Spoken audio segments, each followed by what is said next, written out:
Hello friends, welcome to Creative Medicine. In this lecture, we will learn about Now, formation of the lens cup, lens vesicle and the cup, optic cup. Okay, or formation of lens vesicle actually. So lens is actually developed from the surface ectoderm. So in the surface ectoderm, first and foremost we have lens placode.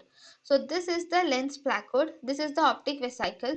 So in the lens placode it will invaginate a bit resulting in formation of lens pit. This lens pit will invaginate into the optic vesicle. So now this optic vesicle will get converted to optic cup enclosing the lens vesicle, and the lens vesicle gets detached from the surface ectoderm, so that now the lens particle enters into the optic cup, and this is the main eye structure which is formed.